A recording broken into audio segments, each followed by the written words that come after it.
Good morning, everyone, and a huge warm welcome to our two-day conference looking at the findings of our COVID-19 research project that we've been doing over the last 15 months. My name is Ben Wormsley. I'm Director of the Centre for Cultural Value, which is based at the University of Leeds. I'm a white man, 47 years old, sadly, and ageing so fast that I've got very little hair left, but I'm wearing a blue shirt this morning and a white t-shirt, trying to keep warm in this very cold and crisp autumnal day in Leeds. But a huge warm welcome. The aim of this conference really is not so much for us to share all of the findings of our research, because that would be impossible even in 2 days.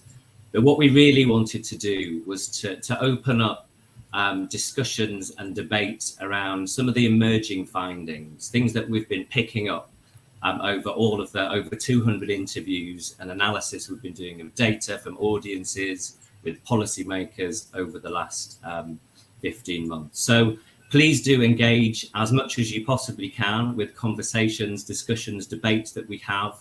We're very much seeing this as part of the research process where we can really think through and refine and fine-tune some of these findings before we present them to policymakers and hopefully make a really positive difference to the cultural sector.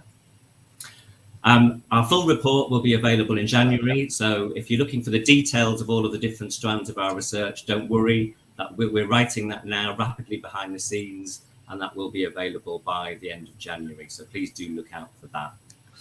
I just want to say a quick thank you to our funders. So this project was funded by the Arts and Humanities Research Council, and also a huge thanks to our other two core funders, Paul Hamlin Foundation and Arts Council England, with whom the Centre for Cultural Value simply wouldn't exist. So a huge thank you to all of our core funders.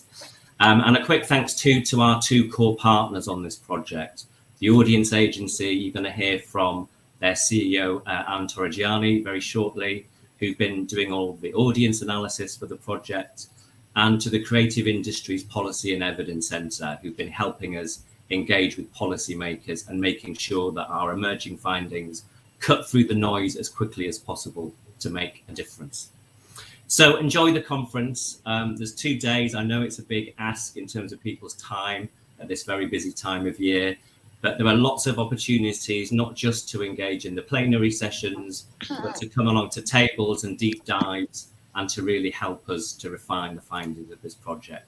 So have fun, hope it's useful, I hope you learn a lot, and we'll see you in the next session. I'm going to hand over now to our co-director, Anne Torrigiani, who is chairing this first session. So over to you, Anne. Yeah, thank you very much, Ben, for a very nice introduction there, and welcome indeed to everybody. So welcome to this session, the kick-off session for the conference, Where Next for the Cultural Sector. So we're going to be thinking a little bit in this session about a frame, I guess, for the rest of the conference. We're going to be thinking a little bit about the future we want for our sector, for ourselves, the changes we need to get there.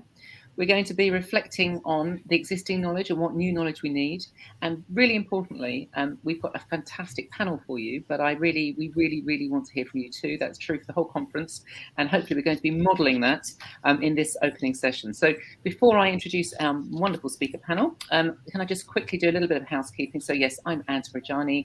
As Ben was saying, I am the co-director of Centre for Cultural Value, very part-time, and I'm also the chief executive of the Audience Agency. I am a woman of a certain age. I have no intention of telling you exactly which, but middle-ish, late middle-ish. I've got sort of red hair, and I'm sitting in my living room, which is slightly clashing. It's pink and it's clashing with my purple top. I would also like to, in a moment, I'm going to get our participants to introduce themselves. But meanwhile, I'd quickly like to say thank you to Trish, who is our transcriber. Now, if you would like to use the transcription, do use the stream text link that's shared in the chat. I think it's just popped up. Yes, it has. And actually, can I just remind all of us to speak slowly and clearly, particular challenge for me, less so for our speakers, I believe, but also let's try not to talk all at once so Trish can pick up what we're saying. So as I say, I am thrilled to welcome our speakers, Ellen Renton, who poet and performer, Cheddar Gorgeous, artist, cultural icon and drag daddy in his own words, and Dr. Vanderbilt Horska, who's currently CEO of the Society of Genealogists, and she was previously Exec Director of the Equality Trust. Now, I'm going to let them all describe themselves in their own words in a moment. As I say, I do encourage you to use the chat for general comments, and please put your questions in the Q&A. We'll be looking at those, and you can also put your hand up if you would like to if you'd like to actually grab the mic and say something to all of us. I think many of the sessions are followed by what we're calling a deep dive, which is an opportunity to engage with some of the conversations in the panel sessions in a group setting. And I'll tell you how to do that afterwards, but do be noting questions and comments that you'd like to fill into us later on. So just quickly, by way of introduction, this session is the only one in which we will not be talking specifically about research findings. I'm focusing much more on the lightning keynotes that we've invited our panelists to give us. We've asked them to give us a sort of personal, professional perspective. How has it been for them, and what insights are they going to take forward? And I suppose in our conversations when we were planning this session, we thought we really wanted to say that we can't and shouldn't forget that COVID has brought upheaval and tragedies in so many people's lives. But we have in this session tried to focus really on the positives, on the lessons learned and the opportunities revealed. And we've kept our eye quite firmly on the future. So we're looking for new perspectives and angles on the stories that we're all coming to know quite well. And we're hoping we're all going to be able to do that. And I'm delighted to invite our speakers now to set that frame for us with their lightning keynotes. 5 minutes each. They're going to go one after the other, and then we can dive into questions. I'll start it off while you're all gathering your thoughts, but hopefully we can have a nice interactive session then. So Ellen, can I invite you as our first speaker to give us your 5-minute lightning keynote? Thank you. Yes, thank you. I'll just introduce myself first as well. I'm a white woman with albinism in my mid-20s, shoulder length white hair, glasses, I'm wearing a flowery top. I've got a slightly scary looking high bookshelf behind me. And I'm going to start by reading a poem that I wrote last year called Sitting Uncomfortably. I keep thinking about falling. In my quiet moments, sat reading the news. The ungraceful kind of way. Quick, gobsmacked skin. Panic to shoot the skies white. I keep lifting a leg at hurdle height above the leanest stone step, afraid to stake my claim for a siren. I keep taking care at the request of others. I send my best, whoever she is, and turn my mood on the words that turned on me. I keep feeling guilty for a plume of blossom. I keep hearing news by accident, like forever strolling into the setup of a joke at my own expense. I keep my hands in my pockets like I can't trust them. I keep still by the window. The trees will move whether I join the dance or not. It's maybe a bit of a strange thing to analyse your own writing in this way, but with some distance after writing that poem, I can recognise the feelings that consciously or otherwise initially sat underneath those words. And I realise now that much of it references my experience of lockdown as a disabled person, as a partially blind person. I was thinking particularly about the line about keep feeling guilty for a plume of blossom. I experienced a really strange phenomenon in the early months of lockdown where I didn't really sleep or eat. It wasn't necessarily from worry. There was a lot happening, but I felt fine physically. I just wasn't hungry and I wasn't tired. I realised that working and living within my own space and my own boundaries was a very healthy thing for me to do. And with being inside and being in lockdown, I could never exhaust myself. No amount of home workouts could ever exhaust me to the extent that the world exhausts me on a daily basis as a disabled person. I thought I'd take the example of a Zoom meeting for this speech. Usually if I was meeting someone in person, I would plan a route a few days ahead. I'd walk it or travel it beforehand. I'd maybe ask someone to come with me. I'd worry about getting lost, about not finding the room, about looking unprofessional, as I've been told before. I'd worry about everything around the conversation that I couldn't control. Whereas when I met someone over Zoom, I was already in a physically comfortable position when we met. I had the lights and the screen exactly as I needed them. I could do 5 of those in a day and feel nothing of the anxiety and worry that I'd felt from potentially doing 1 before lockdown. Last year, I reached a point where I began to feel guilty for the fact that I had work. I had energy to do that work, and I had much more energy than usual. I felt guilty until I realized that were I an able-bodied person, I would always have had the energy that I required to work. And able-bodied people don't feel guilty or lucky about that, and they shouldn't, because good working conditions are a basic need, not something we should feel indebted to our employers or our sector for. I can't say that what I experienced in this time was brilliant, but it felt much closer to the base level than I ever had before, and surely that's what everyone deserves. We are not post-pandemic, and already it feels as though that base level is being taken away from me. One final note is what upset me the most, or what particularly upset me around this particular subject, was so often hearing it's just not the same at online events. A preference for digital meetings from me was seen as some kind of absence of heart or lack of appreciation for the value of human connection. This small example sums up so much of my experience of working in the arts as a disabled person. The pandemic has crystallized my thinking on many things, but especially on this. If there is ever to be progress, the needs of disabled people must be prioritized over the wants of the able-bodied, and currently that is not happening. Thank you.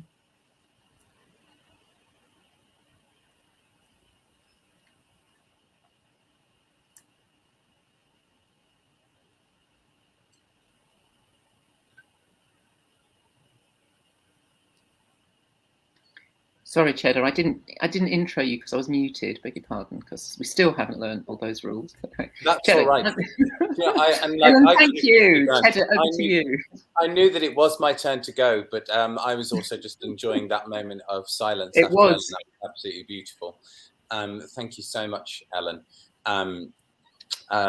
Sharing some of your feelings there particularly. So just to explain a little bit about myself, I am a drag performer. Most of my work prior to the pandemic was in the nightlife industry, and also I was doing a lot of traveling before. So just to give you a bit of context of my personal situation, I originally trained as an academic, and then I decided to go on the exciting journey of becoming a full-time artist in July 2019. And as a result of that, I ended up being denied both furlough and also was not eligible for any income support as a freelance worker. So at that time, I kind of plunged into a hole of not receiving any support, like many people who were freelance workers at the time, and particularly within the arts world. But I was fortunate enough to have many skills to be able to adapt at that time as well. But I think more than kind of being denied the financial support, there was also for me this real denial of the vitality that would often keep me alive, and that is performing to an audience and actually getting an energy from an audience. And I think what really upset me most at the time was not necessarily the worries around finances, which is what a lot of artists face, but actually was this feeling of invisibility and being told that what you did not matter, that what you had chosen to do with your life was not important enough to warrant any form of support. And I think that was fairly devastating. And I think it was something that was shared by so many people who worked in the arts. Now, when we saw support filtering through to the arts, which was wonderful to almost, it became a sort of a secondary thought after the really key things and key workers had been taken care of. There was this sort of resurged interest and enthusiasm about making sure that the arts as an entity was looked after. But I know that one of the things that I certainly noticed at the time was that that meant supporting arts infrastructure, not only supporting artists. Now, as I said, I don't want to be totally bleak in this, because I was very, very lucky in that prior to becoming a full-time drag performer, I was an academic, and also I'd had extensive video training.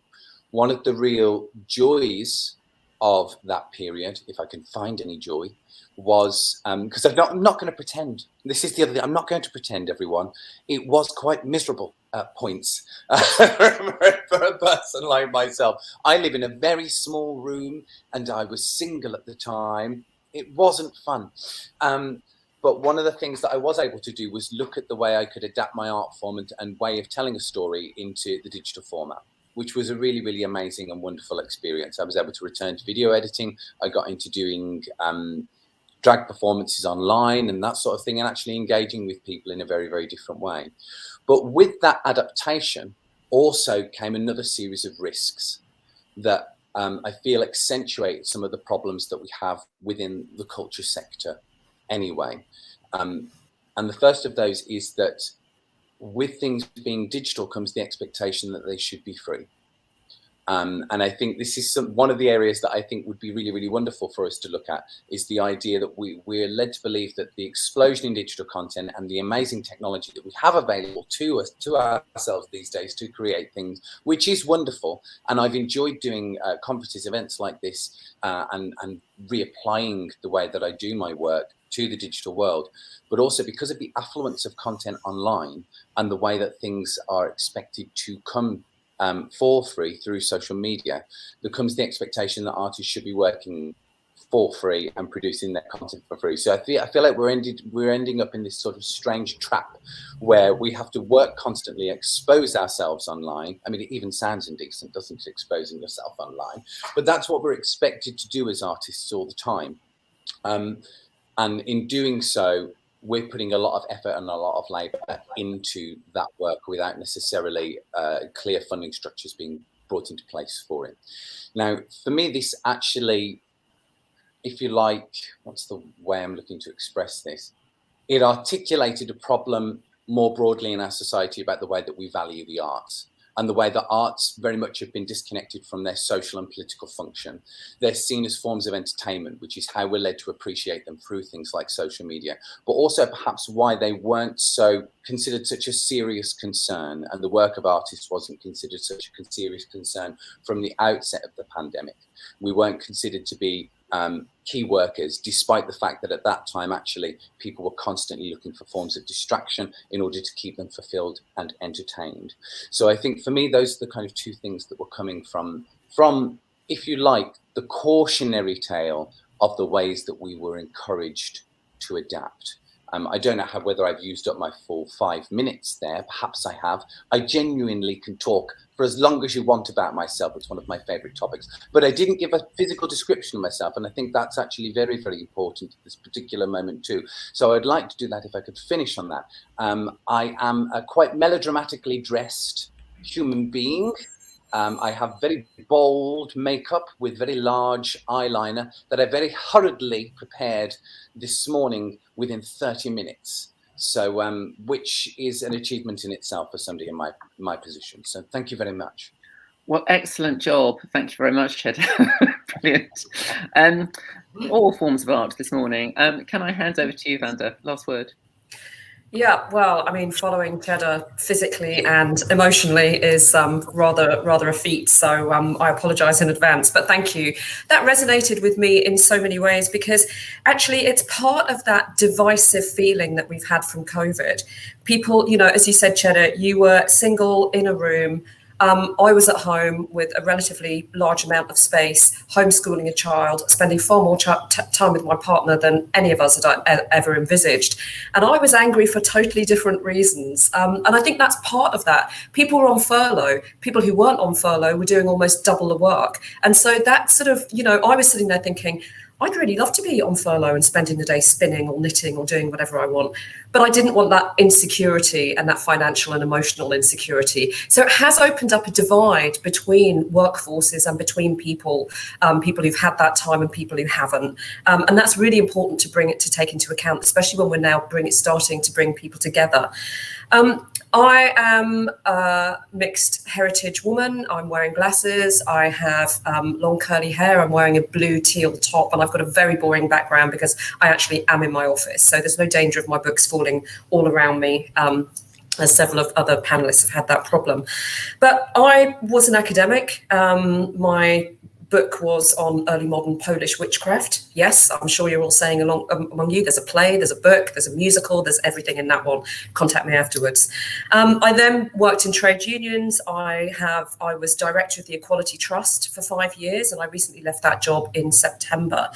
But I always sort of saw myself, and this sounds very grand, as a bit of a William Morris, really. You know, I went back to the William Morris Museum a couple of weeks ago and thought, that fantastic banner saying socialism, you know, it's everything that I loved. It was beautiful. It was finely made. It was made with love. And it was about caring. And I think I've always sought to bring in that, as Cheddar was saying, you know, the arts are not divorced from the cultural, the societal and the political. And so in my work with the Equality Trust, where we were looking at inequality in all sorts of levels, I really strived to sort of be as William Morris as I possibly could and to bring these things together. And I'm going to talk a little bit about one of the projects where we managed to succeed in doing that and the impact of COVID on that as well. But what I really want to bring us back to, and I really thank you to my fellow panelists for bringing themselves into this and their experience. I want to take it broader because the future of the arts, the future of cultural and the cultural sector and of us all really is not divorced from what's happening to us right now. It's not divorced from the cuts in school funding, from the cuts that mean that there are kids out there who will never study photography or never study art or never have those cultural experiences that some of us might have taken for granted because there just isn't the funding to do so. We're talking about the people who are seen as not part of the cultural sector. Why would they be bothered? We're talking about people who don't have access, whether it's geographical, whether it's financial, or whether it's time. If you're doing 3 jobs and trying to bring up your kids, then you're not, I'm afraid, probably going to have the time to take them to the theatre or take them to see a play or, you know, take them to any other cultural event that's happening or probably even know about it. So I think we really need to take that broader aspect into account. And this is one of the things that the pandemic has unfortunately brought even more to life. We know that inequality has increased over the last year or so. We know that those generational differences financially and economically have also got broader. We know that economic resource has shifted, you know, as we know it always does, up to the richer and away from the poorer. And this is exacerbating these generational differences. And it is, I'm afraid, you know, creating even more of a culture where people see that culture is an add-on. It's something you can afford. It's something, you know, if you can afford it in time or economics. So what my plea really is to think back to, you know, an equity approach of how we make everything accessible at the earliest possible levels, you know, whether it's a pantomime at nursery or whether it's, you know, putting on plays, all these sorts of things need to be supported in communities, in schools. And I think, you know, it's actually telling, and I'm you know, sorry to be the one to point it out here, but when we're thinking about the future of the cultural sector, then with no disrespect to my fellow panelists, we are really over a certain age here, aren't we? And I'm not making any judgments there, but, you know, having younger people involved is absolutely crucial because, let's face it, they are the future of the cultural sector. So thinking about who is here, but also thinking about who isn't here. And then I'd like to end by paying absolutely huge tribute to the young people at Bollowbrook, which is a youth centre in West London in Ealing.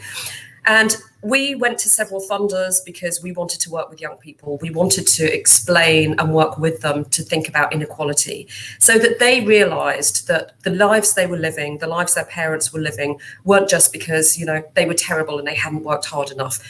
to explain that, you know, the system and many of the systems in place and our economic system are part of that and dictate certain outcomes for certain people.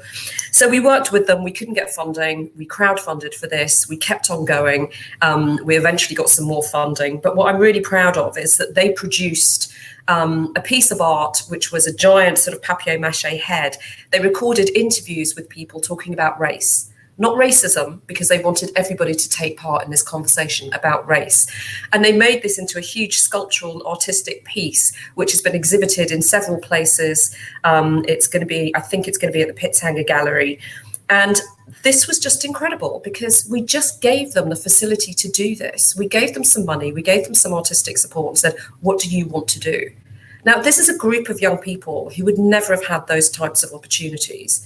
When COVID happened, when the pandemic hit, they were just about to exhibit the piece. They actually managed to exhibit it at the Tate alongside Steve McQueen's exhibition. So that was an absolute thrill. So what they did was they took it online. And again, you know, there's an argument to say this democratization of the arts, in a sense, a permanence of the arts that the digital sort of, you know, the digital necessities over the last couple of years have brought are not necessarily completely bad. You know, this was great for them because it meant that they could get more exposure. Their art was a permanent piece there, and that they could show it to more people and more people could get involved with it. And they also were included within that co-creation. So they were, you know, doing a lot of the digital stuff at the back end as well. So it became a completely different process, and it's called imnotyour.co.uk. Do go and have a look at it. But it meant that there was a completely different slant on it. And I just, you know, love this pathway of this piece of art, which was basically saying, this is what we want to talk about. And, you know, Lord knows the conversations that we've had about race over the last 2 years and what we're having every day now absolutely need to be highlighted. But the voices of those young people needed to be highlighted.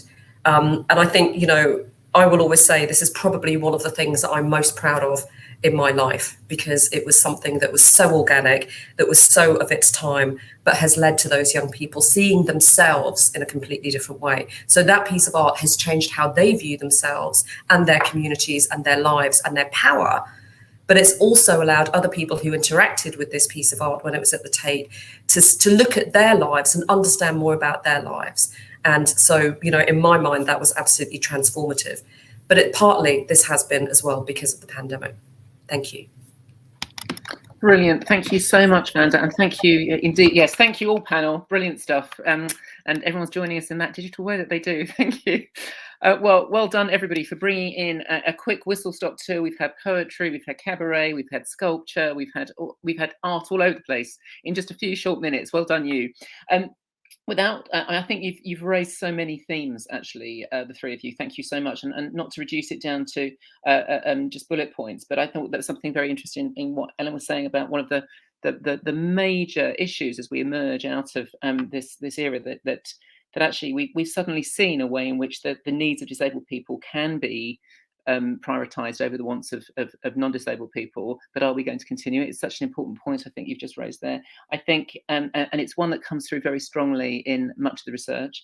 Cheddar, I think your point about the precariousness of those people who are, you know, beyond the economic value of the infrastructure, but the people who are essentially the jam in our cultural sandwich, if you like, you know, the people that actually bring meaning and value the artists themselves, just, you know, the highlight of just how precarious people have been through through the last 2 years, and raising those questions about what we do about it. And Vanda, so many things in what you've just said there, I think, but, you know, definitely another big theme through the research for us around the notion that COVID has undoubtedly exacerbated cultural inequality in a major way. And I think really interesting to bring that project in, which of course has raised that dimension that Abby's just commented on there, you know, around our sort of renegotiation about what race means to all of us through the last 3 months. So these have been big themes in our research. So thank you so much for highlighting some of those and many more issues besides. Now, if you would like to ask any questions or indeed comment, please do so. You can do it in the chat to the right, I can't do my left and right, to the right hand side of your screen, and the Q&A, if you've got specific questions either, we're looking at both. And as I say, do please raise a hand if there's something that you would like to speak to.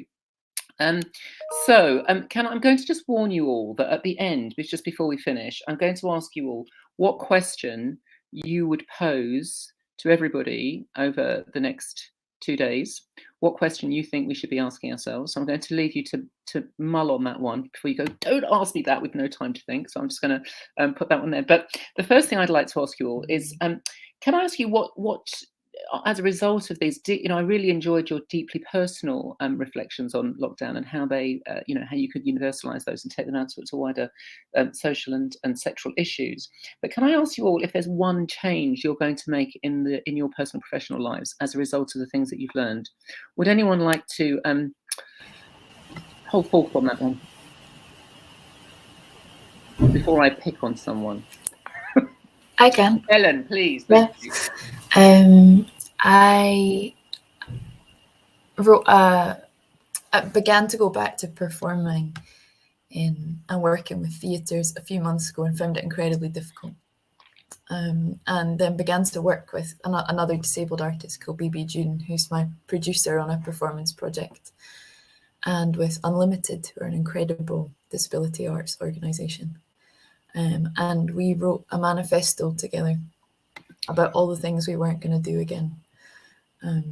And a lot of that was about working with people who value you, who are willing to take your needs seriously, and then also not taking it too personally when you get that wrong, and not being too harsh on yourself, because we do all unfortunately need to work, and sometimes you get yourself in a position where you take a job that isn't the best thing for you, and as much as you try and avoid doing that, it can happen. So there were a lot of things in that manifesto, and a lot of things that I'm trying to do now, but much of it was just about being a bit kinder to myself and trying to remember the things that I've learned over the last year, not get kind of rushed back into a sort of hamster wheel. Yeah, that's a really interesting. I mean, I really love what you said earlier on about that you could not exhaust yourself in the way that in the same way the world could exhaust you. And I hear that, and I think the manifesto sounds amazing. I think we can find that through Unlimited. It sounds like we should. Yes, yeah, I can send it around. Yeah, fantastic. Cheddar, Vanda, any thoughts on that? What are you going to do differently? What aren't you going to do? What are you going to do? I don't want to follow Vanda because they speak so well. So I'll go next. I unapologetically no longer see myself as an entertainer. And that's because the world of commercial entertainment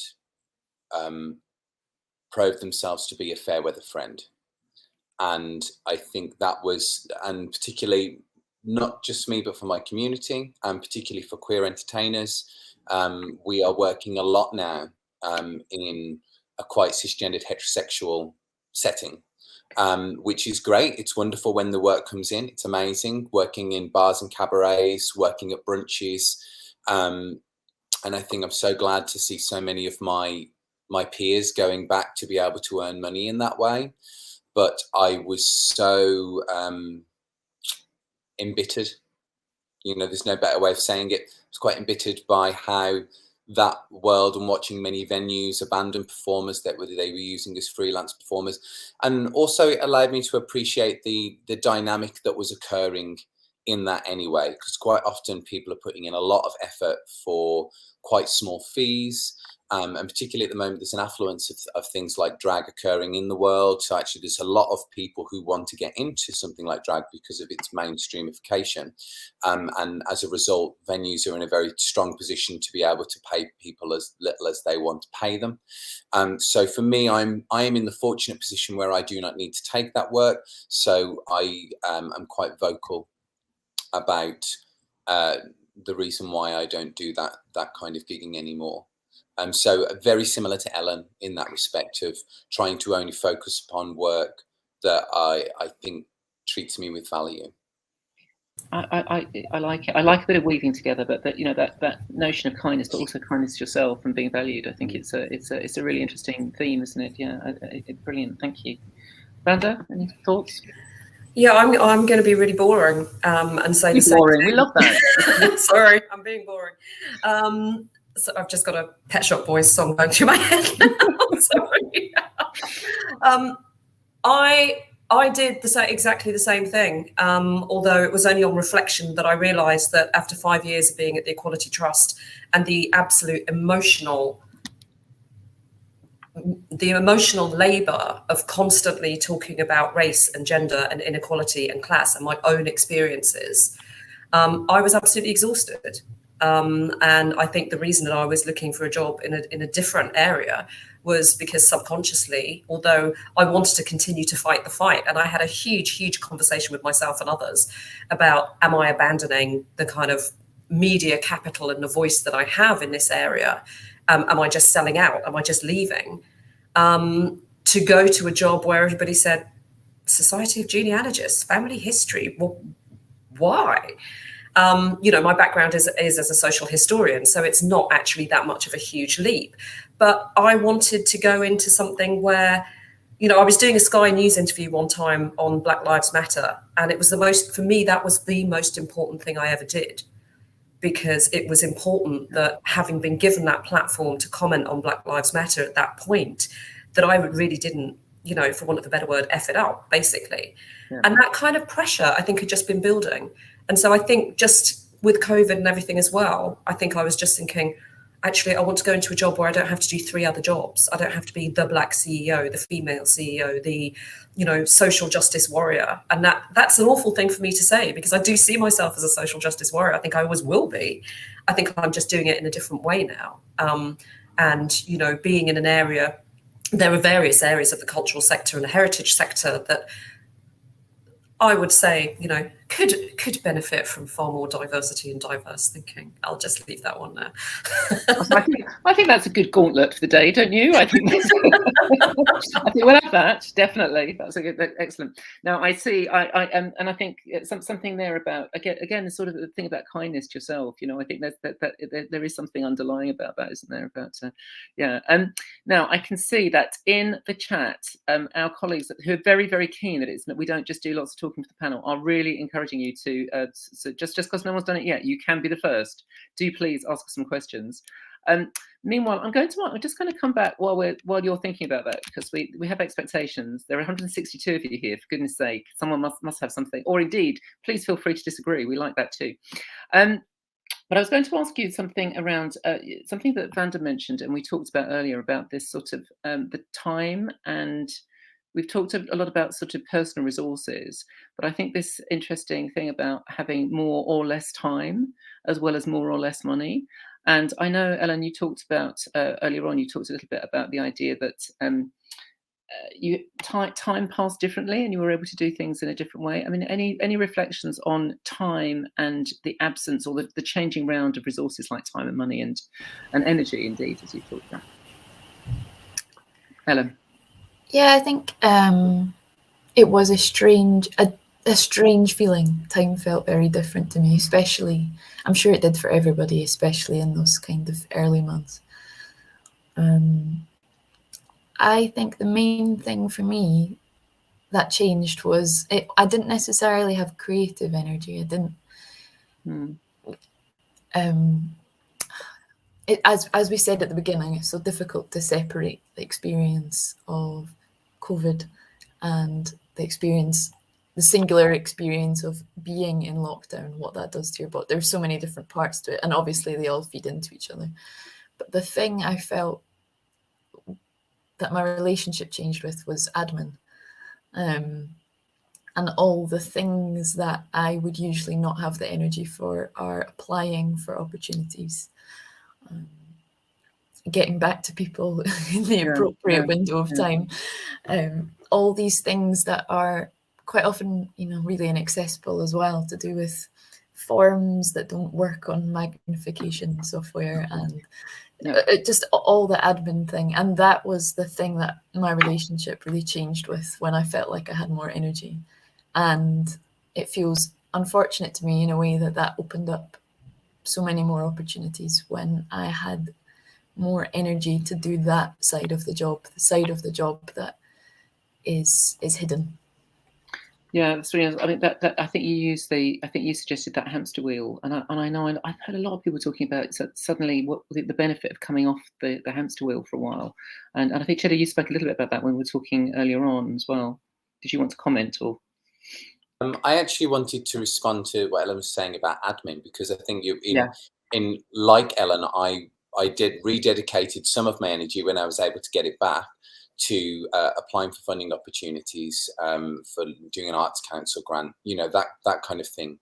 One of the real issues that I had with admin, and there's two strands to this as well. So one is the time that admin became this entire new area of admin that I felt I had to be doing because of the nature of my work was always going through kind of bigger companies. It meant that often there were 3 or 4 forms that I had to fill in order to get paid. So there was this entire additional aspect of my work that if I was turning up to a club and doing a gig, that just simply wouldn't be there. So in addition to all the regular prep time I would have to go and perform and to go and do things, I was also expected to edit a video together, do the additional round of emails that had to be done, have a meeting before, that wasn't catered for or paid for as an artist. But I think the second aspect that really needs to be brought into play there for artists is thinking about class.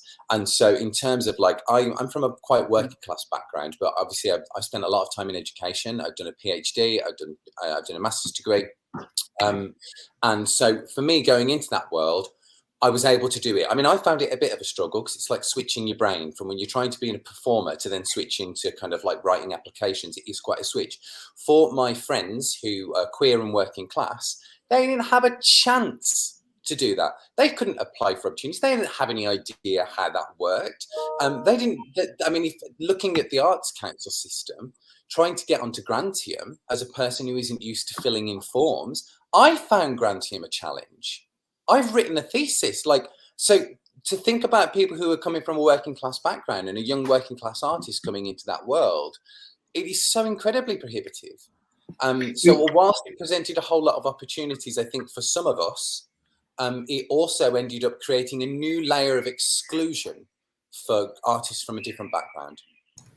I think that's really interesting. When it's an extra layer on that notion of precarity, isn't it? Being asked to step out of what you do every day. I mean, some of us have the opposite problem. We end up speaking in, filling in form speak the whole time, which is but yes, exactly. That just kind of exacerbates that thing, particularly in this sort of moments of crisis. I think you saw the hands rising there with lots of enthusiasm for that. And actually, everyone's sort of with us now. Some really great questions here. So something around. Sorry, I just wanted to jump on that point as well. Yeah, sorry.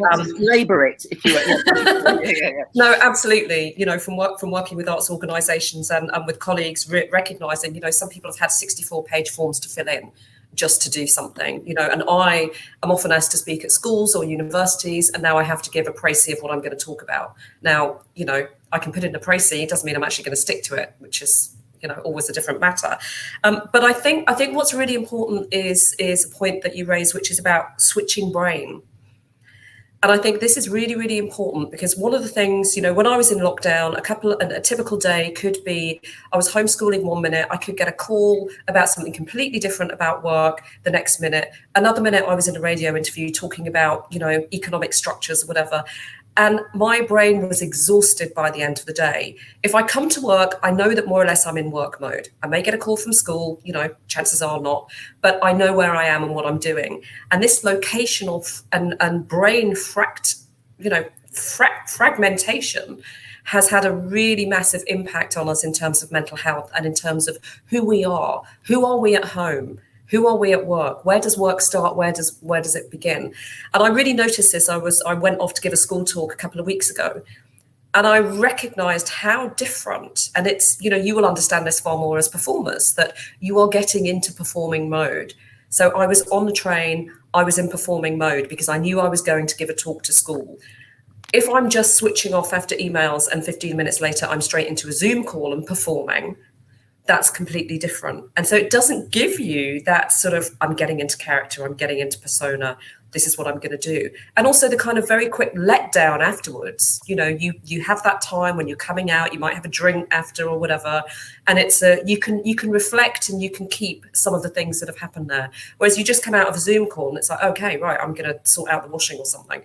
it totally destroys that build up as a performer in so many different ways. And I think we need to recognize these things. Yeah, no, and I think actually, there's an argument in very small organisations you're working on your own, those sorts of pressures, which I think corporate culture probably has started to deal with. There's that just adds to the precariousness question, which lots of people here in the chat have been sort of talking about. Really interesting little line of questions around how you think this your experiences have affected you as leaders. So as leaders within your sector and so on. So an interesting question here. I don't know if anyone wants to pick that up. How is it? So the specific from Jenny, she says, hello, Panna, how have these reflections affected how you interact with and lead colleagues, partners, or indeed, where relevant, and any employees? So how, I suppose that's a question around how has it changed your sense of leadership and how you lead? Would anyone like to pick that up? I'm happy to go on that one. Pick it up for us, thank you. Yeah, I mean, it has. I think it's really shown a difference between leaders and shown what leadership is and what good leadership looks like. Because we have had to all know far more about our colleagues and our employees than we ever did before. Let's face it, we have literally been in their homes. And they've been in ours, it's not a one-way system.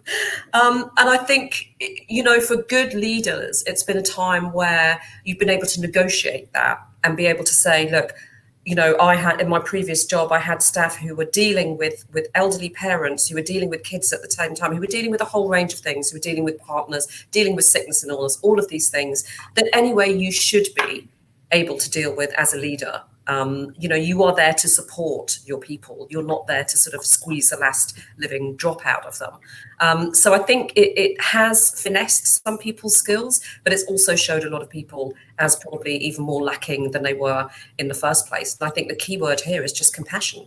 We've all gone through it. This has touched us all in many ways that some of us do know and some of us don't know. And I think, for leaders, it becomes particularly lonely because you are not necessarily going to share all of the things that are happening in your life because, nobody does. So I just think compassion is absolutely key. And if you're not leading with compassion, then you shouldn't really be leading, quite honestly. It's another interesting observation, isn't it, that actually perhaps that it may have ushered in at least a period of more compassionate form of leadership actually, and actually again it's like that. How do we snap back without losing that? I guess is exactly lots of agreement and interesting observations on this one. There's a very specific question to you, Ellen, further up, which I think we should give you a chance to answer. Where is it? Lots and lots of sympathy, by the way, for the funding applications, but this is around, can I find it? Yeah, to Ellen. So Katie Hobben says, from the Philharmonia, how do you think we as disabled artists can encourage the arts industry to keep a digital, accessible aspect of work going permanently? I mean, that's really hard because I don't know if that's our job. It's really difficult because I don't want to speak for other people, but I imagine it's the same for all artists who belong to marginalised groups, that you take on this kind of double role of making your art and then becoming an advocate or an activist as well. And it is very difficult to manage those two things, but it happens. It just kind of becomes what you do. I don't know though how we kind of.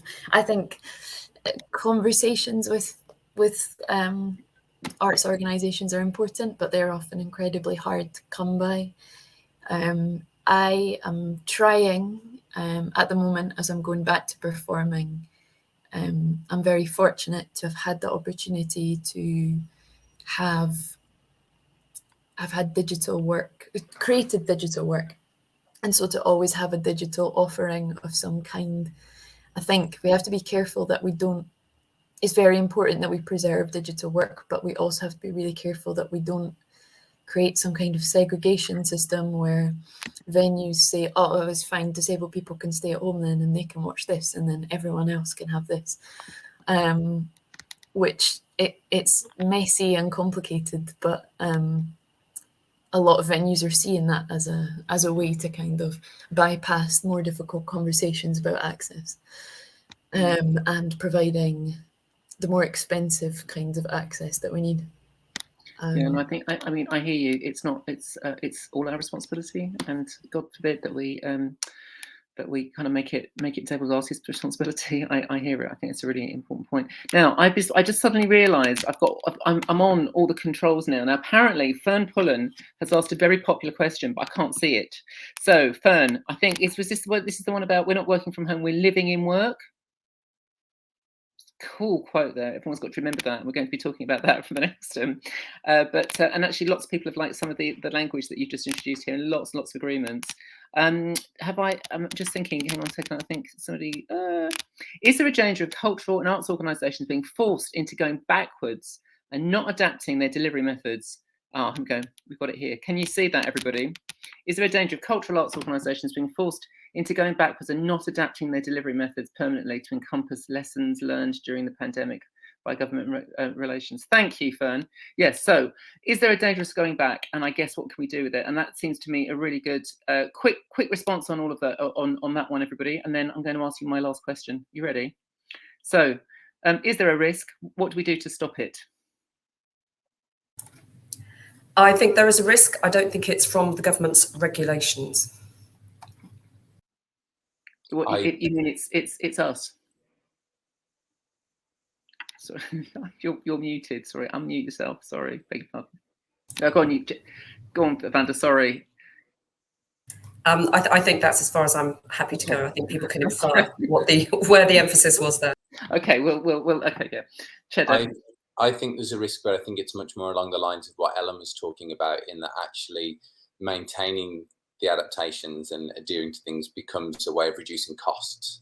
And I think that that's the real risk, that we enter a world where these ways that we've changed are presented as benefits to us, when actually the real benefit is to reducing how much they have to pay artists and the people involved in the culture sector. I love that, dressing up a benefit as a sort of hijacking a benefit, and sort of, which is actually about a cost-cutting measure. It is such a sheer risk, and I think a very important one for our recommendations. Ellen. Yeah, and I think it's already happening. I'm not sure if it's a question of will it happen. So can I just ask you that last question, just to send us off into the? I will keep a look on the other questions here, but can I ask you, what question would you like to ask for everybody here for the next 2 days? What do you think the big question we need to be asking ourselves for the future of the cultural sector is? Would anyone like to have a go at that? Okay, I'm going to go. Sorry. I'm loving that. Rabbit, thank you. Well, I think I'm going back to my, bang my head on the wall theme, which is, what are you going to do to engage young people at all levels and to co-create with them, not impose what you think the standards of the cultural sector are and should be, because they are the future. I love that. So what are we going to do to engage young people? They are the future. And there is quite a lot, I think, on young people and young people's engagement over the next 2 days. So I'm taking that gauntlet. Let's talk about it. Thank you very much. That's perfect. Cheddar, Ellen, you're unmuted. That's the sign, isn't it? I think, how much of what we are doing, are we doing it because it's the way it's always been?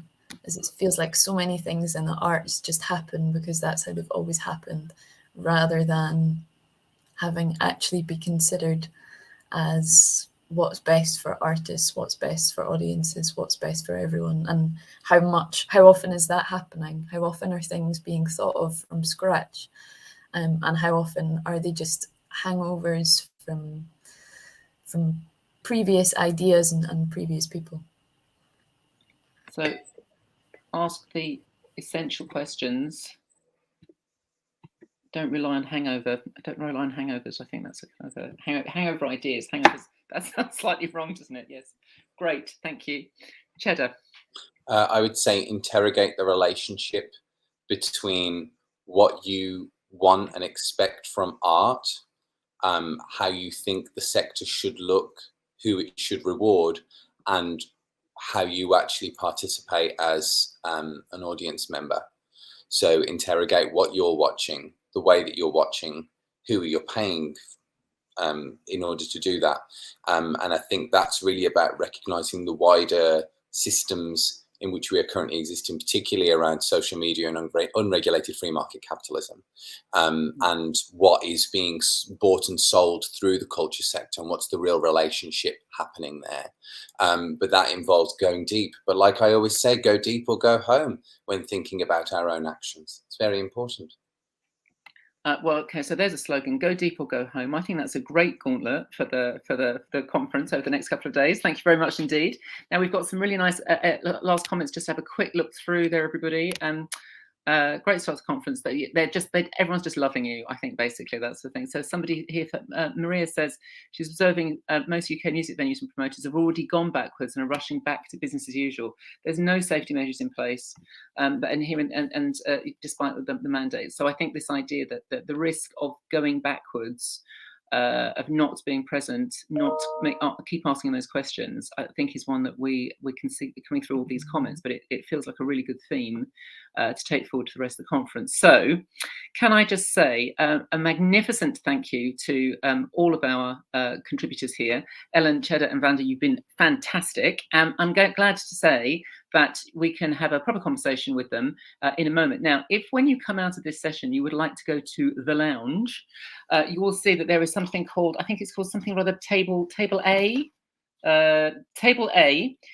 Cheddar and Ellen will be on table A and would be delighted to have a conversation with you. So it's not so much, it's called the deep dive A. Sorry, deep dive A is what you're looking for. Vanda and I will be at deep dive B. Do please come along. This is a chance to have to hear what we all have to say and to start to shape what happens next. Please do enjoy the rest of the conference. The next full plenary session is at 11:10. We'll be talking about new business models. Of course, there'll be a survey. Finally, can I say, most importantly, big thanks to Trish for captioning. Ellen, Vanda, Cheddar, you've been magnificent, and see you on the tables. Thank you all.